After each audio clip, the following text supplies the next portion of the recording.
so remarkable. Thoughts in my head, a collage and they spread. I'll be great one day, going off of my meds. No, I'm not giving up, no, I'm not giving in. I will make it to the top, taking off in the wind. I gotta make it, I'm saving every day to taste it. I'm patient, but my mind, it can hardly take it. I'm chasing a dream that I've had for several ages. A vacant, modern kingdom for the taking. Now that I've been put through hell, I never got anyone's help. I had to do it all myself. I don't ever slow up, no I don't take shit. I got no love for the fakeness. If you wanna play tough and wanna hate this, I'll always show up and make a statement. I don't ever slow up, no I don't take shit. I got no love for the fakeness. If you wanna play. What's up mga idol? Welcome sa ating YouTube channel, Boy Salabaria po. At ang ating special feature for today, itong napakagandang bagong modelo po from Suzuki Motors. Again, bagong lahat, subscribe na kayo sa ating YouTube channel. Pakipindot nyo yung namumulang button na yan at idamay nyo yung notification bell. Mga idols, itong ating aabangan dito sa Pilipinas, itong bagong modelo na adventure touring bike nila. Siyempre, kapatid yan nitong SF250 at Gixxer 250. Ang presyo po ng Gixxer 250, 165k. Ang ating namang SF, 175k. Magkano po kaya magiging presyo nito ng ating bagong SX250 na to? Sa India po, ang price niya ay 2.11 lakh or i-convert natin sa peso, 143k. Of course, mas malaki yan pagdating sa Pilipinas. Mga halaga, estimated price natin dyan, 180,000 to 190,000. Yan po yung ating nakikitang presyo yan. Sana naman hindi masyadong mataas or mas mababa pa para pas panalo. Again, itong ating V-Strom SX250 na to, yan po ay hinango sa design ng kanilang V-Strom na talagang very iconic pagdating po sa adventure touring bikes.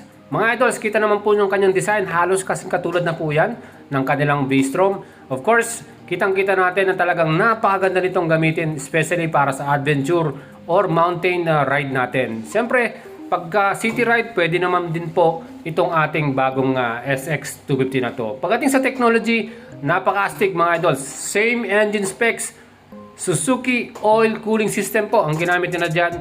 Same po with the Gixxer 250 or Gixxer SF250 yan. So ano po ang meron niyang ating Suzuki oil cooling system?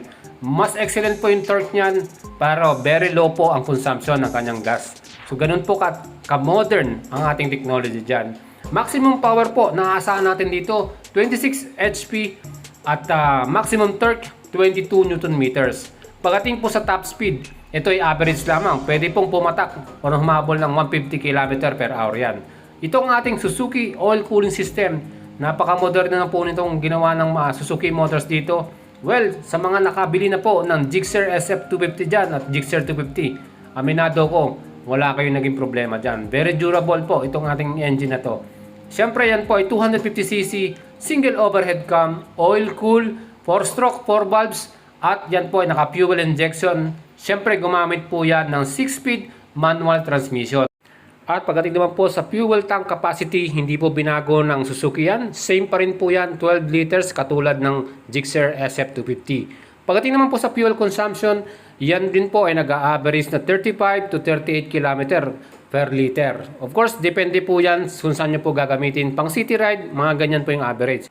Isa pang pinagmamalaki ng Suzuki dyan, yung kanyang printed skirt area. So mas in-improve pa po ng Suzuki Motors yan. So mas maganda po ang performance talaga nitong ating engine. Well, para po sa mga riders dyan, mahilig sa ganitong klase ng motor, iyan po ang bagay sa atin sa Pilipinas. Inaasahan na po ba natin to dumating?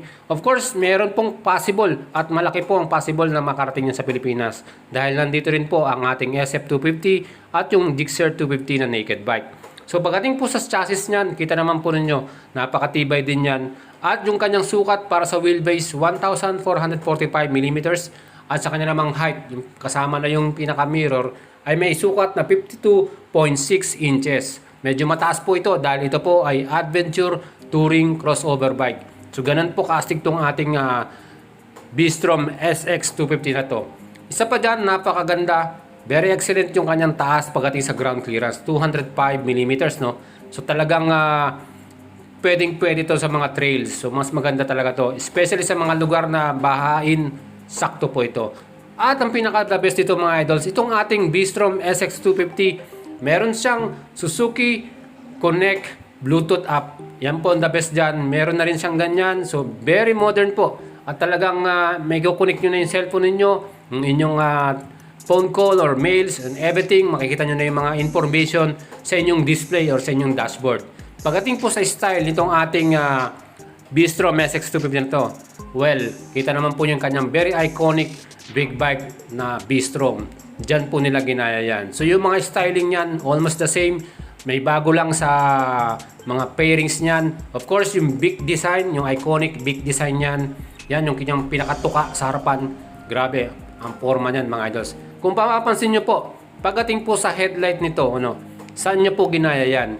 Yan pong headlight na yan, parehong-pareho rin po ng Gixxer 250 naked bike. So ibig sabihin, ginamit din nila yung pinaka-headlight design yan. Parehong-pareho. No? Kung itingnan nyo yung kanyang itsura, yan din po ang itsura ng ating headlight para sa Gixxer 250 naked bike.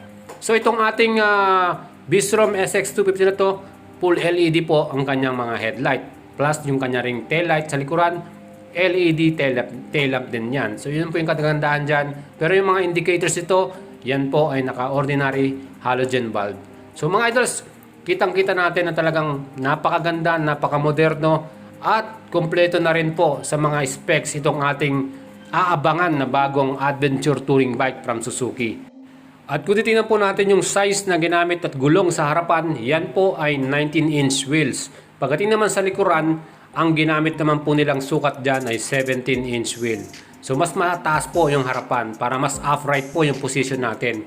At kung titingnan nyo yung kanilang chassis or yung kanyang suspension, sa harapan po naka-telescopic yan at sa likod naman naka-monoshock po na suspension via swing arm. Pagdating naman mga idol sa kanyang exhaust or muffler design, nakita nyo naka-dual tip yan. Ibig sabihin halos katulad po ng Gixxer 250 rin. Pero sana mas ginawa nilang adventure style or look yung kanyang muffler. Yung mahaba na upswept yung dating para kung sakali man mga talsik ng tubig, hindi po papasok sa loob ng muffler. Again, meron din siyang engine cooling protection din po para sa ating engine, especially kung nasa trail kayo. Maganda yan na merong cover sa ganyan sa ating engine para hindi masira po yung ating makina. Plus, itong ating pong napakagandang SX250 na to, pagdating po sa convenience.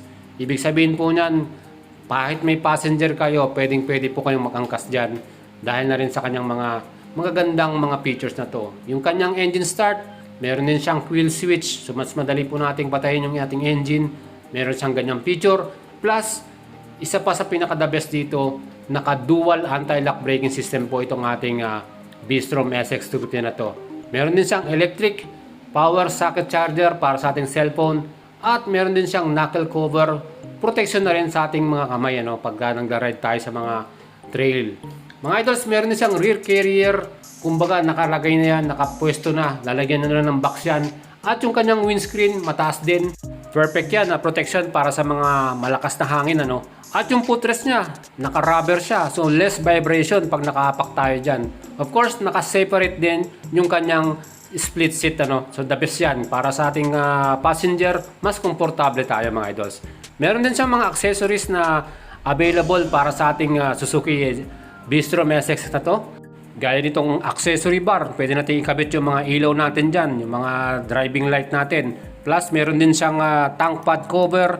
Of course, meron din siyang seat assembly na pwedeng maging low height yung ating upuan. Yan po yung mga color version na lumabas sa kanila. Champion Yellow, Pearl Blaze Orange at itong Glass Sparkle Black. So mga idols, napakaganda nitong bagong motor from Suzuki Motors. Hopefully, dalhin po ito ng Suzuki Motors Philippines sa atin. Shoutout po sa kanila. Dalhin nyo po ito dahil maganda po itong pang-competition. Lalo na't naglabas na rin po ang Honda ng CB150X. So mas malaki po ang tsansa na mas bilhin po natin ito dahil quality din po, talagang super modern. At syempre, yung price range niyan sigurado po mas affordable. Mga idols, Boyd Salabarria po. Like and follow nyo ang ating FB page, Boyd Salabarria, at subscribe na kayo sa ating channel dahil i-update ko po kayo oras na magkaroon po tayo ng news regarding po sa motor na to at kung ilalabas na sa Pinas.